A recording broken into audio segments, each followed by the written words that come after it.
Alhamdulillah.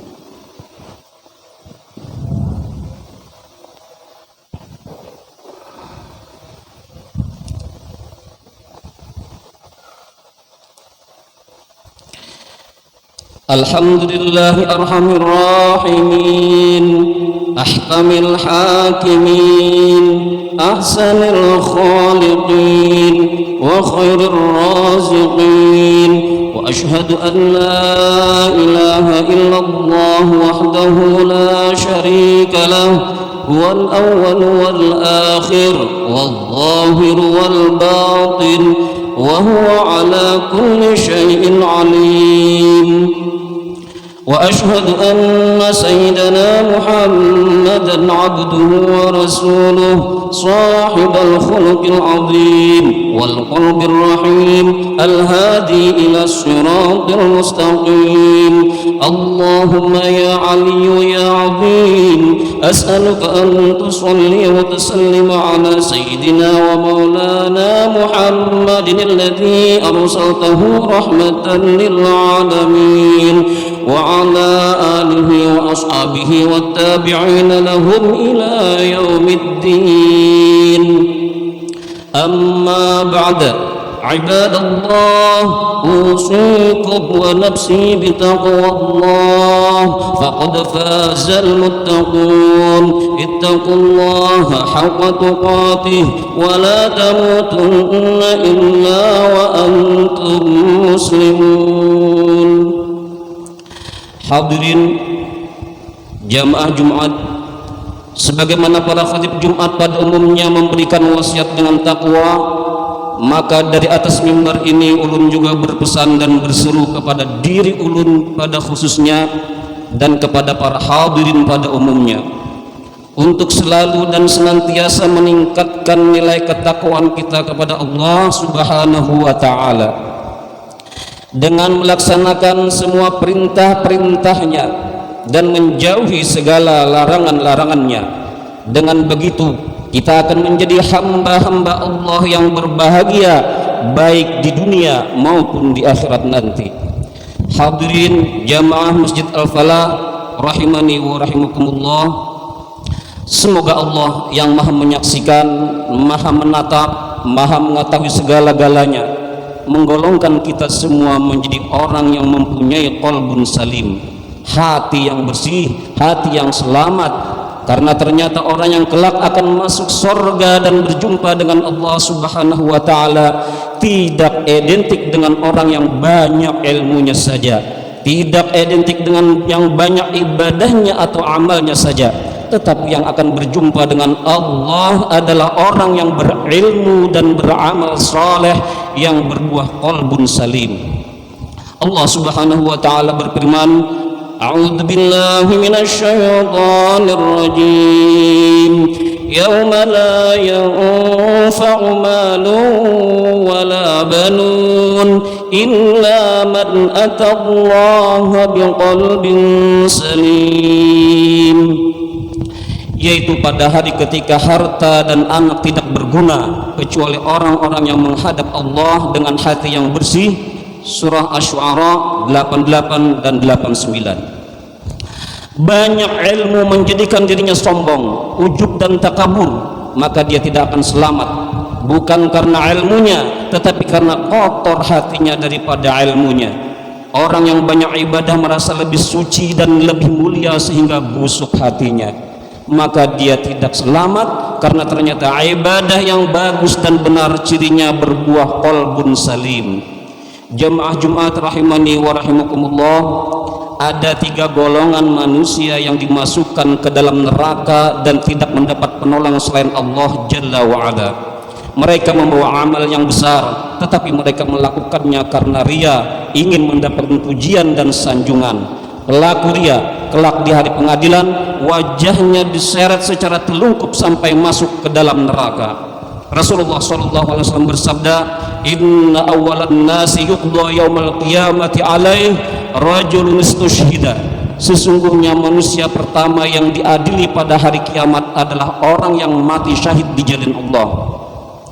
Allah bertanya kepadanya, amal apakah yang engkau lakukan dengan nikmat-nikmat itu? Ia menjawab, aku berperang semata-mata karena engkau sehingga aku mati syahid.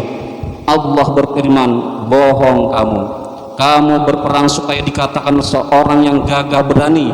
Maka kemudian diseretlah orang tersebut dalam keadaan telungkup dan dilempar ke dalam api neraka. Wa rajulun ta'allama al-ilma wa 'allamahu wa qara'al Qur'an.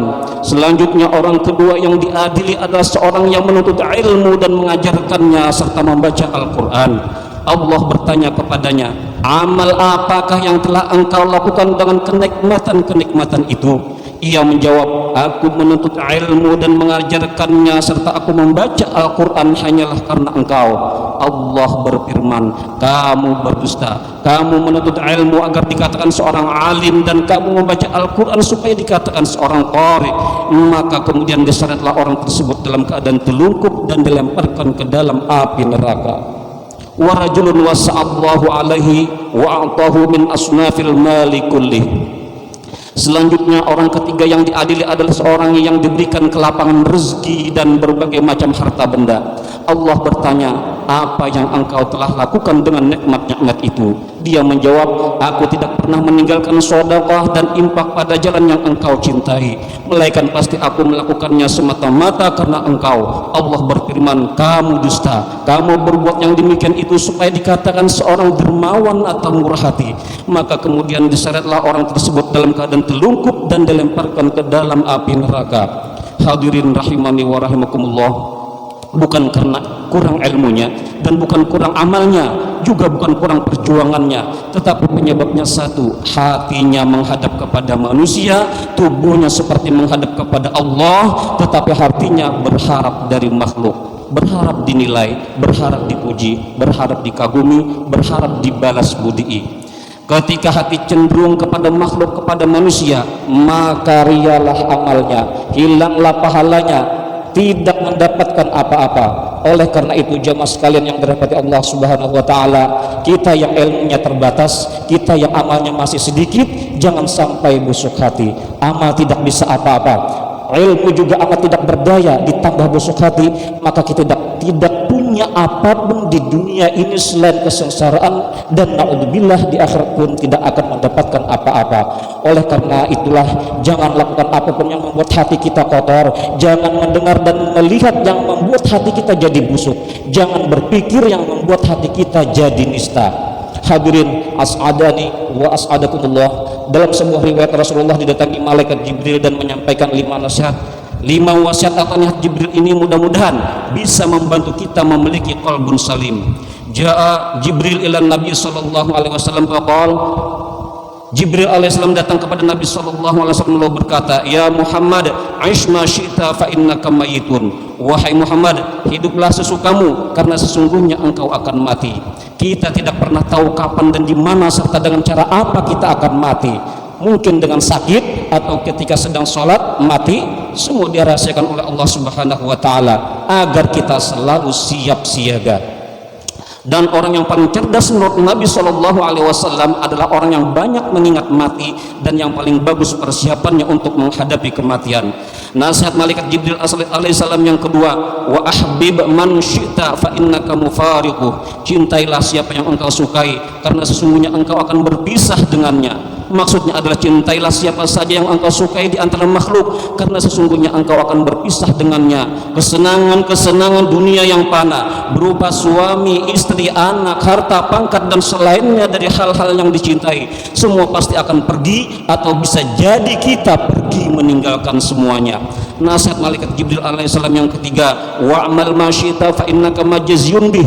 Berbuatlah sesukamu karena sesungguhnya engkau akan diberi balasan karenanya. Nasihat malaikat Jibril alaihissalam yang keempat, wa'lam anna syarafal mu'mini qiyamuhu bil lail.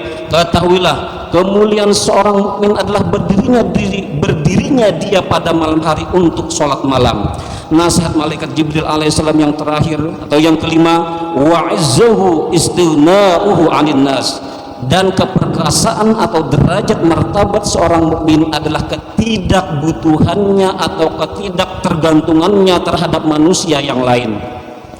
Inilah kunci supaya kita mendapatkan qalbun salim. Kalaupun suatu saat kita harus berhajat atau minta kepada makhluk, maka mintalah hanya sekedar di mulut, Jangan pernah hati kita berharap dari makhluk, karena makhluk la haula wala quwata illa billah. Barang siapa yang hatinya lepas dari makhluk, tidak ingin dipuji, dihargai, tidak minta dibelas kasih, tidak minta dicintai, tidak minta diberi, tetapi hanya Allah tumpuan harapannya, maka mudah bagi Allah mengatur segala urusan dan kejadian. Semoga Allah Subhanahu wa taala menggolongkan kita dan keluarga kita semua menjadi orang yang mempunyai qalbun salim, hati yang bersih, hati yang selamat. Amin ya rabbal alamin. Barakallahu li wa lakum fil Qur'anil Karim wa nafa'ani wa iyyakum bima fihi minal ayati wadh dzikril hakim wa taqabbala minni wa minkum tilawatah innahu huwas samiul alim. Aqulu qawli hadha wa astaghfirullahal azim li wa lakum wa lisairil muslimin fastaghfiruhu min kulli dhanb innahu huwal ghafurur rahim. Allahumma salli wa sallim wa zid wa an'im wa tafaddal wa barik bijalalika wa kamalika ala ashrafi ibadik sayyidina wa maulana Muhammad wa an kulli sahabati rasulillahi ajma'in.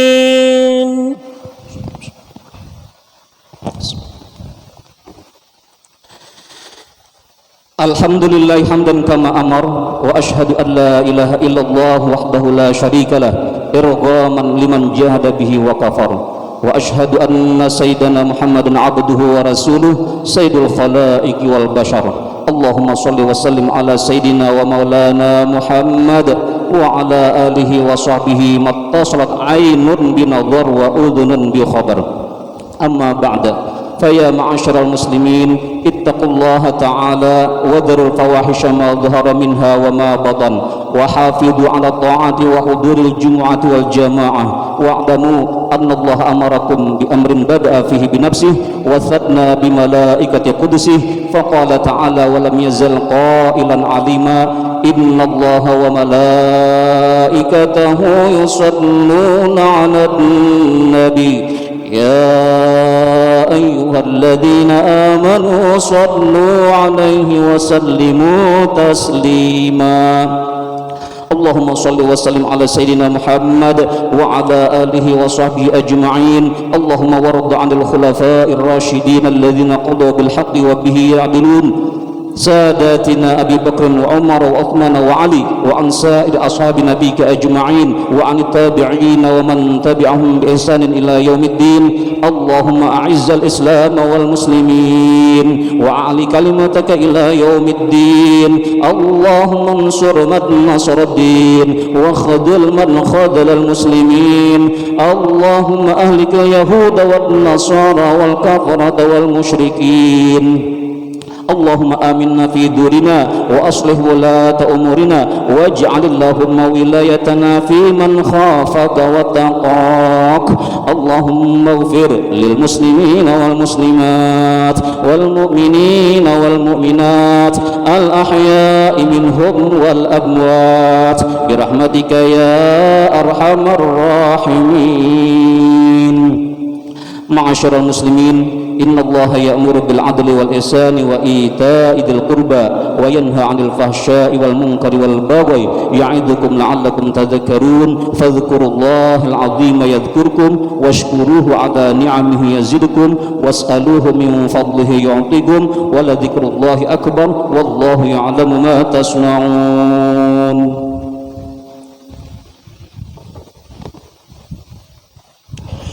الله أكبر الله أكبر أشهد أن لا إله إلا الله أشهد أن محمدا رسول الله. حي على الصلاة حي على الفلاح قد قامت الصلاة قد قامت الصلاة. الله أكبر الله أكبر لا إله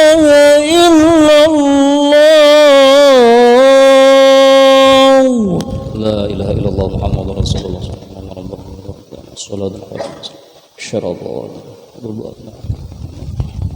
استووا صفوفكم فإن تسوية الصفوف من تمام إقامة الصلاة. بالله أنت مقصود ورب مطلوب. بسم الله الرحمن الرحيم. رب الناس مالك الناس إله الناس من شر الناس الخناس الذي يوسوس في صدور الناس من الجنة والناس. ربي أعوذ بك من همزات الشياطين وأعوذ بك ربي أن يحضرون. أصلي فرض الجمعة ركعتين مستقبل القبلة إماما لله تعالى. الله أكبر. Bismillahirrahmanirrahim.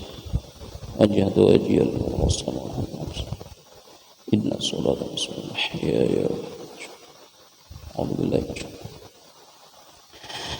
Bismillahirrahmanirrahim. Alhamdulillahi rabbil alamin. Ar-Rahmanir Rahim. Malik yaumiddin. Iyyaka na'budu wa iyyaka nasta'in. Ihdinas siratal mustaqim. Siratal ladzina an'amta 'alaihim ghairil maghdubi 'alaihim waladdallin.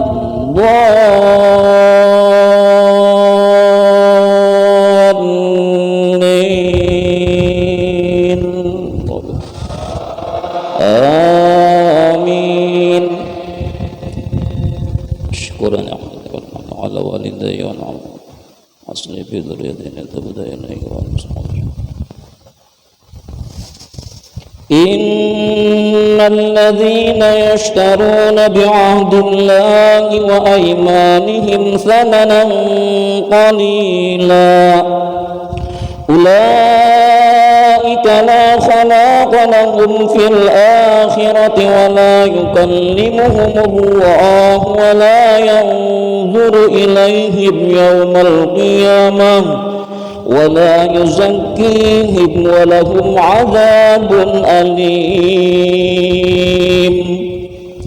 Wa inna minhum la fariqan yalmuna alsinatahum bil kitabi litahsabuhu minal kitabi wa ma huwa minal kitab wa yaquluna huwa min 'indillahi wa ma huwa min 'indillah wa yaquluna 'ala Allahi al-kadhiba wa hum ya'lamun.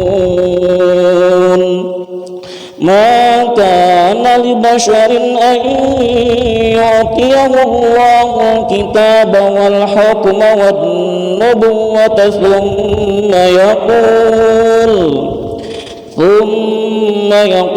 lin-nasi kunu 'ibadan li min dunillahi walakin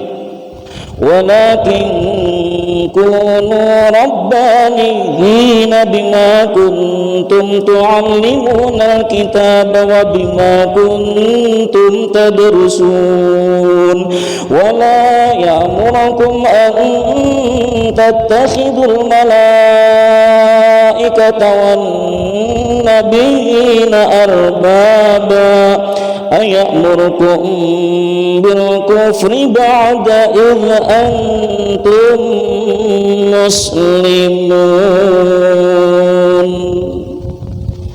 Allahu akbar.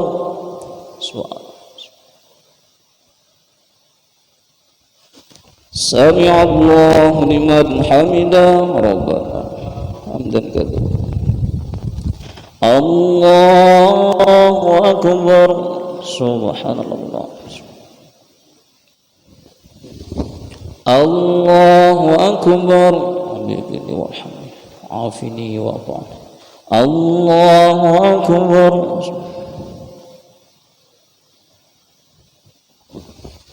Allahu akbar.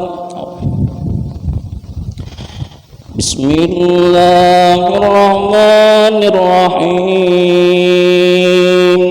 Alhamdulillahi rabbil alamin arrahmanir rahim maliki yaumiddin. Iyyaka na'budu wa iyyaka nasta'in ihdinas siratal mustaqim siratal ladzina an'amta 'alaihim ghairil maghdubi 'alaihim waladdallin.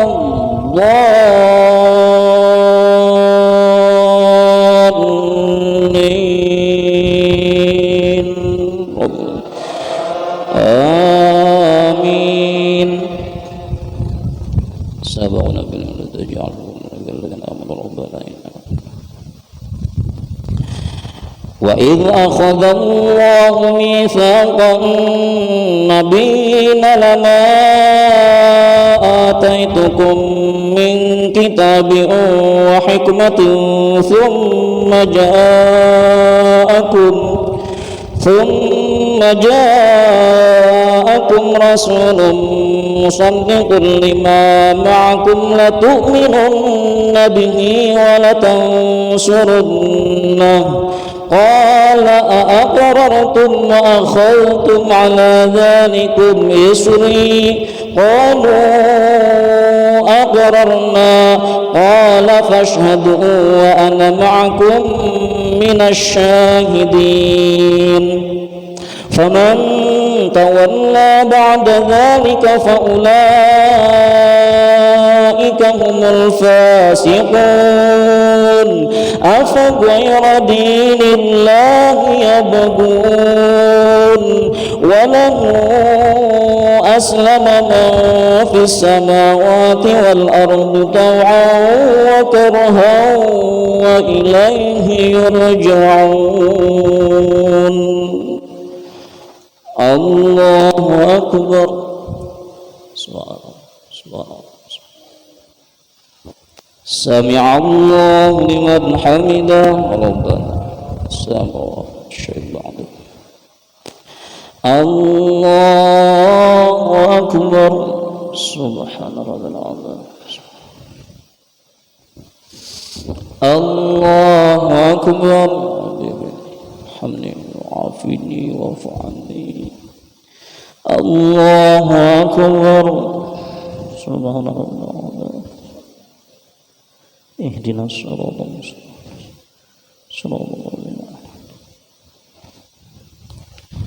Allahu Akbar. Tahiyyatullah wa salawatullah. Assalamualaikum warahmatullahi wabarakatuh. Assalamualaikum warahmatullahi wabarakatuh. Asyhadu an la ilaha illallah wa asyhadu anna Muhammadar Rasulullah. Allahumma shalli ala sayyidina Muhammad wa ala sayyidina sallallahu alaihi sayyidina Ibrahim barik ala sayyidina Muhammad wa ala sayyidina amma barik ala sayyidina Ibrahim wa ala sayyidina Ibrahim fil alamin wa min alamin qaddamtu wa ma akhara wa ma asra tamam ya mughlib wa ghafir min al-ladina wa Allahumma inni a'udzu bika min adhabi jahannam wa min adhabi al-qabr mahya wal mamat syadid al-masih dajjal. Assalamualaikum warahmatullahi. Assalamualaikum warahmatullahi.